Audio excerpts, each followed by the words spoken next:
What is up, guys? Today I'm bringing you guys an updated Metalfoe Yang Zing deck profile. Don't lose your way, your mind, we have to be as one. So obviously, as you guys know, I haven't been quite as active doing videos between work and being like relatively sick. I haven't had a lot of chances to do videos, but so I'm happy to bring you guys updated Metalfoe Yang Zing list so you guys can enjoy. So first off, we have the two Volflames. I'm not going to talk too much about the Metalfoes because we all know what they do right now. You target a Metalfoe, pop a card, set a Metalfoe spell and trap from your deck. However, this is nice because it is good. Level 7 is good because you can make level 8 and 9 synchros with it, which is relatively nice. It's also a Summoner's Art target. Then we have the two Silver, the two Gold Rivers, and the two Steelins. Not too much to talk about except Gold River's level is really important because it allows you to make level 6 synchro plays, which you'll see when we get to the extra deck. Steelin is really good because it allows you to make Nirvana High Paladin, which is always good. It's probably the most convenient way to make it. So it rounds it off about 8 Metalfoes, pretty standard for the Yang Zing list. Then we have 3 copies of Jiao. The whole deck revolves around getting this card off. As vulnerable as this deck is to cards like Effect Veiler, the good thing is that, Veiler's not seeing nearly as much play this format, so however, 3 Jiao is pretty standard. You want to see it first turn or get to it first turn. Then the 3 copies of Chaiwen. I still think 3 Chaiwen is necessary. It's one of the best ones. You can special summon it from the grave when your Yang Zings is popped. It gets even better now that we have, the counter trap, because you can summon a Beyond from your deck, then grab this back. It's just nuts. Like, being able to things you can do now that we have the counter traps really nice. And for the pendulums, I'm actually rocking the 1 Zefroxy and the 3 Zefranu. Zefroxy is really important in the deck now because we have Denglong, and this you need it usually before we had Denglong, which you would do with Jiao, you'd bring this and like a Chaiwen out, but now you bring this out because you can pendulum, you can make your first Baxia, then use this and your Jiao to make Denglong, and then you can bring it back to make another Baxia. It's really important to have this. It can also turn your Yang Zing monsters into a tuner, but I don't play Ultimaya in this list, so it's not really, you don't really ever use that effect too much. And 3 Zefranu is pretty staple because you need to see Yang Zing as many Yang Zing names as possible. But the other thing is, it's really good because it searches your counter trap and it searches your path, which is always nice. Next up, we have the 3 Suwani. It's one of the better ones. It's a 1900 body. It's level 4, so you can make some really good synchro plays with it. Not too much to say about that. Then the 3 Beyond. 3 Beyond still pretty staple in the deck because you use it with your you can use it on your opponent's turn to make Herald of Arclight, which is always nice. Keeps your Yang Zings from being destroyed by battle. Then for the last 3 Yang Zing monsters, we have the 3 Bixie and the 1 Pulau. Bixie is still good, but the thing is, there's not that many traps that this will like help you against because like people aren't really running like Mirror Forces. The most traps we're seeing right now are cards like Solemns and Dimensional Barrier. Pulau is still good because spells are a thing. However, like with Monarchs not being as relevant, you need as many names that can be normal summoned as possible. Now for the spells, we have the 2 copies of Yang Zing Path. I bumped it down from 3 to 2 because, like, even though you do need to see as many Yang Zing cards as possible to get the combo off, I find that since it's searchable, you don't really need more than 2. Like, 2 is the proper number, in my opinion.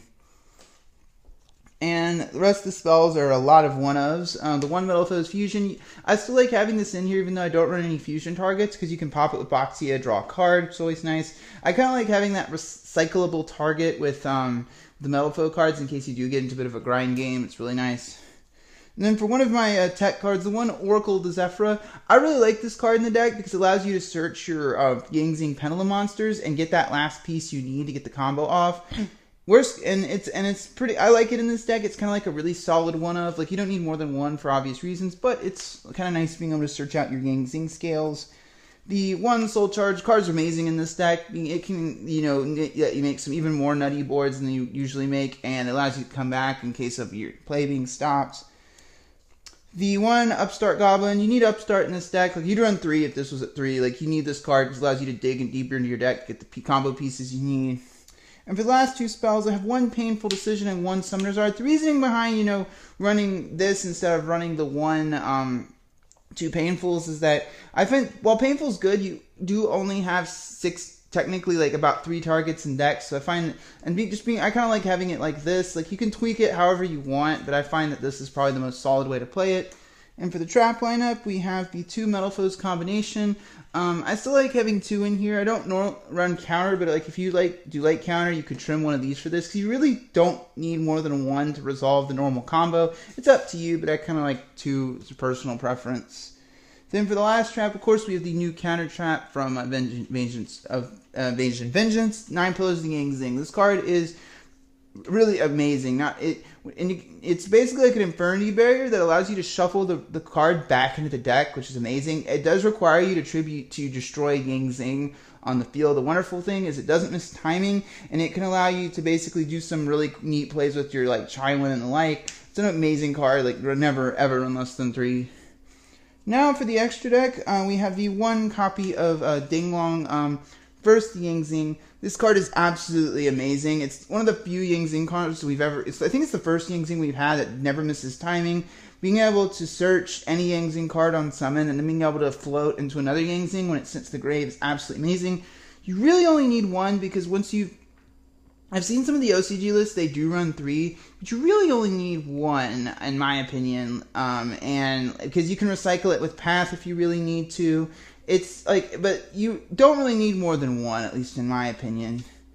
Then for the next thing, we have 1 copy of Nirvana High Paladin. The card's absolutely like amazing, and like it fills a void in this extra deck, because sometimes you do have trouble getting over really big monsters. That, and Paladin kind of fills that gap. Plus, being able to recycle any of your spells is really good. Then we have the 3 copies of Baxia Brightness of the Yang Zing. I looked at some of the OCG Metalfoe Yang Zing lists. I noticed that not a lot of them only run 2 Baxias. But I find that 3 is like a really good number. Like there's a lot of games where you'll summon it 4 or 5 times. A lot like, Raid Raptor, 4 Strix. Like you're going to summon it a lot. Then we have the 1 Yazi. Yazi's one of the better ones because it's like a scrap dragon. It can pop itself and then it floats. And it can't be targeted. A lot of decks just can't deal with untargetable monsters very well. Then we have the 1 Chaofeng. Chaofeng has gotten really good against. It's really good against ABCs because you can make it with a Baxia and a Chaiwen, and they can't use any of their light monster effects, which it forces them to make awkward plays to play around it because they basically open Photon Thrasher or they just have to set a bunch of traps, which is really good.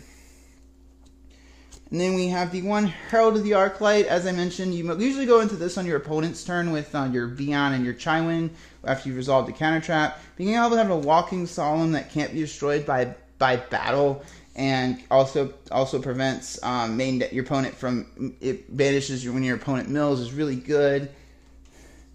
Then we have the 1 Stardust Charge Warrior. I still like this card even without an Ornament Instant Fusion because it allows you to draw... anything that allows you to draw is always good. But it also gives you a gateway to Crystal Wing. Because you have this and Jiaotu, you can go into your Crystal Wing plays, which is always nice. Then we have the 1 copy of Metaphys Horus. This card is amazing. Being able to... You have to make this with like your Gold River and your Jiaotu, but when you do, when it's used to make a Pendulum monster, it has 3 different effects when it's Synchro Summoned based on what you made with it. And the important thing to remember is you can activate all those effects. So like if you make it with a Gold River and a Jiaotu, you can use all of its effects. The important one is the Pendulum effect. Your opponent chooses 1 monster they control and gives control of it to you, but it can't attack this turn. And the nice thing about that is you can actually chain block your opponent. So say your opponent has like a Crystal Wing out, and you can actually put the Pendulum effect on the lowest lower end on the chain link. So if they negate it with Crystal Wing, they won't negate the Snatch Steal effect, which is really, really good. Helps you play around a lot of annoying boss monsters, and also being able to negate, that face up anti-spell fragrance is never really bad. The one Ignister, this is pretty easy to go into with Jiaotu and Zifranu. Pretty staple card in my opinion.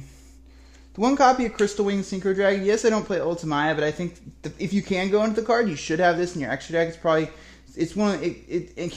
lot of decks just have trouble playing around this card, and it's really good.